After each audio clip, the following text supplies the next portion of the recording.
Hey, welcome, folks. If you live in the Northeast, it's going to be powerful cold. I mean cold, blowing wind and snow and all kinds of Arctic blasts from down in the I-95 corridor all the way north. And right now it's fairly benign where we live, but I understand it's going to get much worse. Yeah. I hear we're going to get some cold weather, too. I kind of like that at the holiday. Well, you're from Wisconsin. Of course you do. We've always had cold weather. We get that Gulf Stream here as it kind of warms things up, but it's going to be cold and snowy and windy and Arctic. That's what the forecasters say, and they seem to back each other up, but this is the real thing. Well, after weeks of campaigning and mudslinging, it's Election Day in Alabama, and it's a critical seat in the Senate. You realize the Republicans only have 2 extras, so if they lose one, that's the seat that the current Attorney General had. But Roy Moore was ahead, but the polls are all over the lot, so nobody knows exactly who's going to win. But we'll have to see. And I tell you, my fortune does not hang on Alabama. It's a beautiful state and a lovely people. But Roy Moore has been in more hot water, and now all these accusations that he denies everything. But, well, we'll see what happens. Well, the polls are divided on who will win this special election, and both President Trump and former President Obama are trying to get Republicans and Democrats to go vote in this crucial race. They say turnout's the issue. Dale Hurd has the story. It's not the only issue in this election that pits Republican Roy Moore against Democrat Doug Jones, but for many Alabama voters, it is the most important issue: who to believe, Roy Moore or his accusers. Polls opened this morning in the race that appears to be up for grabs. Multiple women have accused Moore of sexual misconduct when they were in their teens and he was in his 30s. At his Drain the Swamp rally, Moore used the final hours before Election Day to once again deny the allegations. Any message to your accusers? Yeah, tell the truth. His opponent, Democrat Doug Jones, says decency must prevail. It's just time, folks, that we say no more. Polls in the race have been widely divergent, ranging from a 9-point lead for Moore to a 10-point advantage for Jones. Statistician Nate Silver warns that the massive spread in polling results means some pollsters are going to be embarrassed by the results. Fox News' final poll shows Jones ahead by 10 percentage points. After initially staying out of the race, President Trump threw his support behind Moore and recorded robocalls that went statewide Sunday. Roy Moore is the guy we need to pass our Make America Great Again agenda. But Moore has not had the help of some Republicans, including Alabama Senator Richard Shelby. I didn't vote for Roy Moore. I wouldn't vote for Roy Moore. I think the Republican Party can do better. Steve Bannon, President Trump's former chief strategist who campaigned for Moore, criticized the more than 20 GOP senators who have urged Moore to step aside. There's a special place in hell for Republicans who should know better. And former President Obama and Vice President Biden have recorded robocalls supporting Jones as well. And in a strange twist, Moore suddenly disappeared from the campaign trail over the weekend with rumors he attended the Army-Navy game in Philadelphia. What kind of senator hides from his constituencies when he's running for office? Moore definitely needs his constituents to stay in state because this election is going to come down to turnout. Which party gets more voters to the polls? Dale Hurd, CBN News. Well, it'll be a 1-vote majority if Moore loses, and the Republicans, it's just razor thin, and they've got to watch what they're doing on this tax bill. We'll be talking about that later. Well, police in New York are still on high alert today after Monday's attempted terrorist attack near Times Square. CBN's national security correspondent Eric Rosales brings us that story. 27-year-old Akayed Ullah remains hospitalized in New York. CBN News has uncovered the former taxi cab driver has been living in the United States for the past 7 years.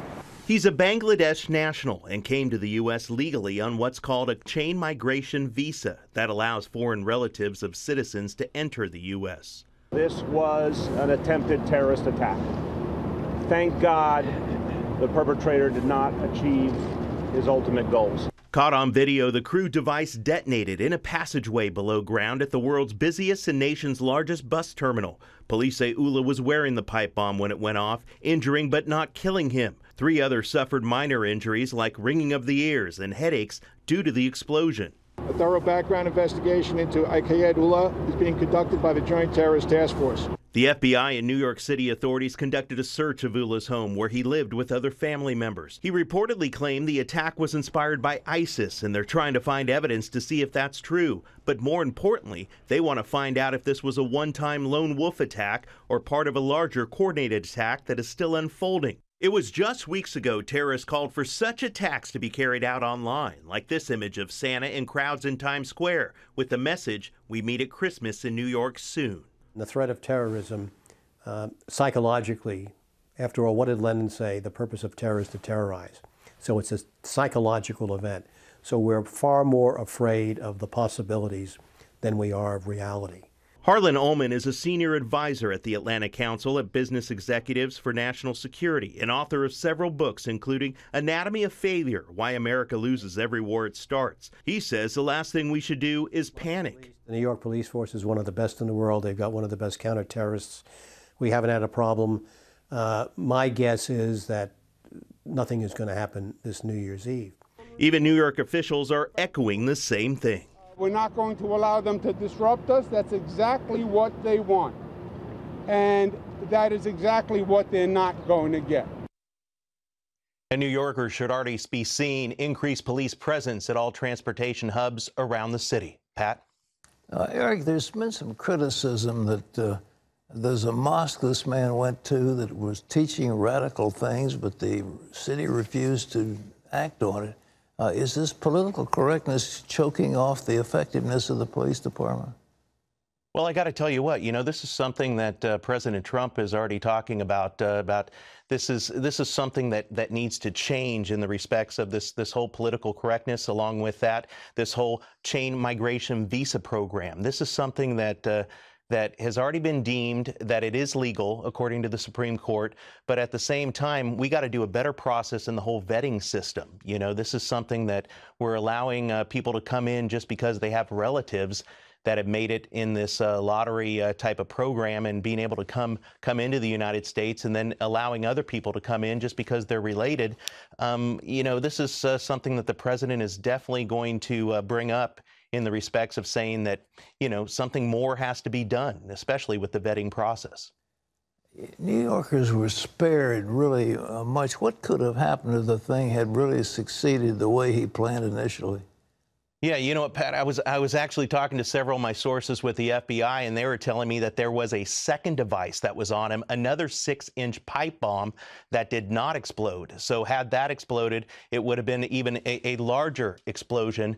And if he would have been in a crowded subway, he was just on the steps of the subway there in the platform area. But had he been actually in a moving subway, that could have actually caused a lot more damage. And thankfully, no one was hurt.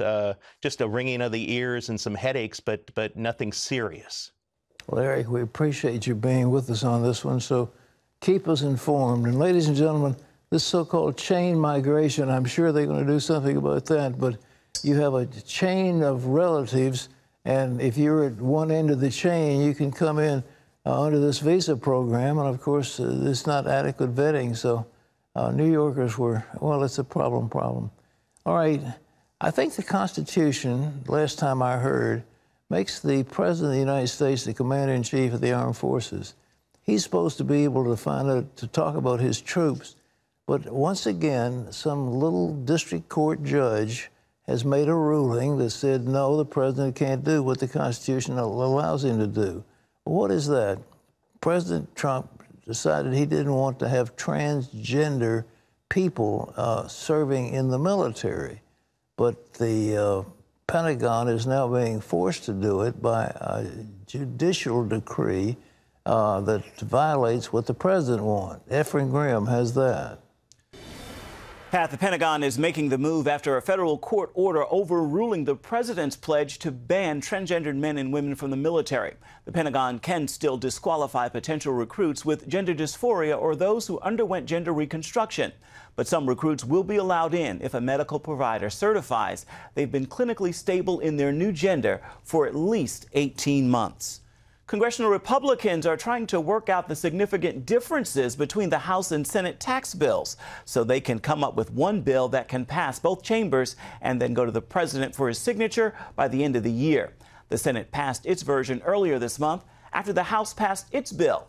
But the Los Angeles Times reports Republicans are having a tough time resolving the differences over key issues like individual tax brackets, which deductions will be allowed, and whether the new business tax rate will be 20, 21, or 22%, and when that tax rate will actually go into effect. Pat?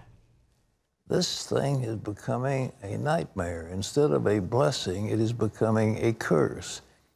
For example, right now, if you hold a basket of stocks in a portfolio, you can pick the one that you want to sell, designate it, and then sell it, and then pay taxes on the strength of what you have sold. But under this bill, it's got to be first in and first out. So if you, the first one you bought, regardless of the pricing, is going to, stick you maybe with some heavy capital gains taxes. And then there are the benefits that employees of universities and colleges get when they get tuition breaks. Some of those bills want to tax them. Then the question is, when does this corporate tax take place? Are we going to have to wait a year for that, or is it going to be effective immediately? There's so many details, and you go down the list of them, and you say, wow. Could it really be that a lot of people will have a tax increase, that some taxes might exceed 100% because they have forgotten certain provisions that's in this bill? And the other thing that they're leaving in is the alternate minimum tax, which is a disaster. So it will cut away some of the benefits of a tax cut. I mean, it just goes on and on and on. And ladies and gentlemen, those senators and congressmen have got to get their act together and get this thing right. To rush one through to passage and think, whoopee, we've just passed tax reform, and then screw it up as badly as they're talking about would be a very bad thing.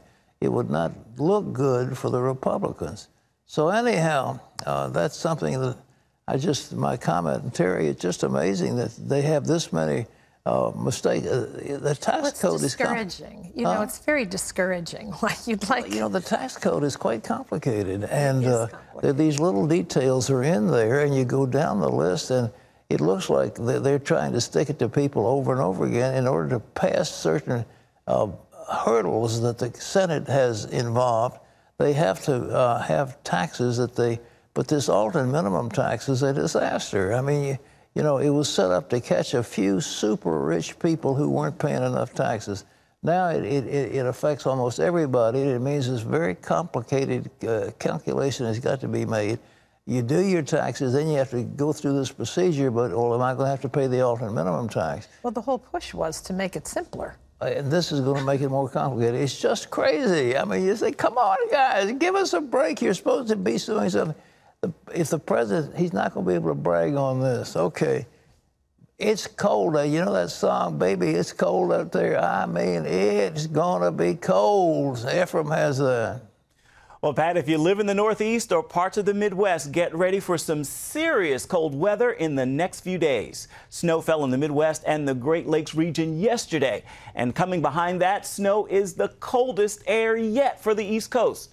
Wind chills could go well below zero. And then about an inch of snow could fall in the mid-Atlantic states and farther north by Thursday. ABC News reports some areas from Michigan to western New York and New England could get up to a foot of snow. Pat, as you said, baby, it is cold outside. Well, we're here basking in the warmth of Virginia Beach, but I think the chill will hit us as well. You're invited. All right, what you got, Terry?